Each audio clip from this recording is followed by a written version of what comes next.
आइए सुनते हैं हरतालिका तीज की व्रत कथा। एक बार भगवान शिव ने पार्वती जी को उनके पूर्व जन्म का स्मरण कराने के लिए इस व्रत के महात्म की कथा कही।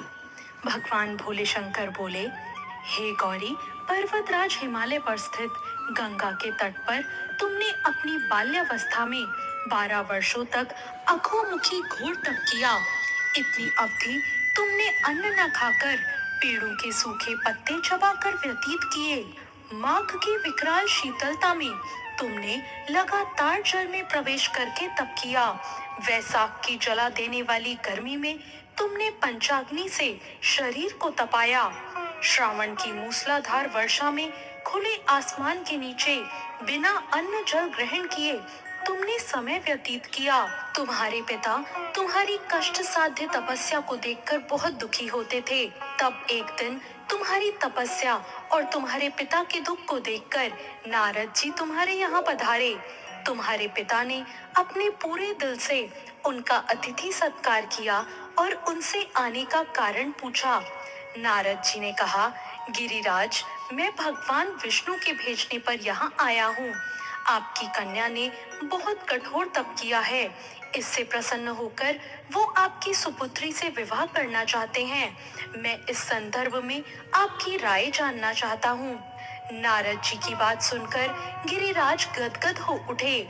उनके तो जैसे सारे दुख ही मिट गए हों। प्रसन्नता पूर्वक वो बोले, श्रीमान, यदि स्वयं भगवान विष्णु मेरी कन्या का वरण करना चाहते हैं तो भला मुझे क्या आपत्ति हो सकती है। वो तो साक्षात ब्रह्म हैं।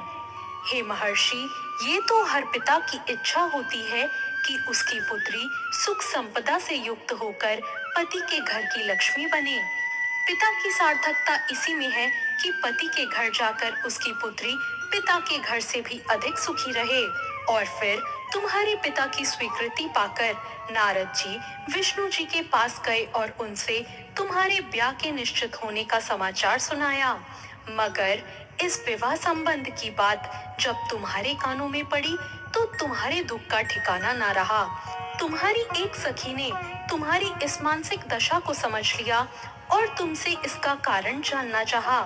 तब तुमने बताया कि मैंने सच्चे हृदय से भगवान शंकर का वरण किया है, किंतु मेरे पिता मेरा विवाह विष्णु जी से निश्चित कर चुके हैं। मैं विचित्र धर्म संकट में हूँ और अब मैं क्या करूँ? प्राण छोड़ने के अतिरिक्त अब कोई उपाय शेष नहीं बचा है। तुम्हारी सखी बहुत ही समझदार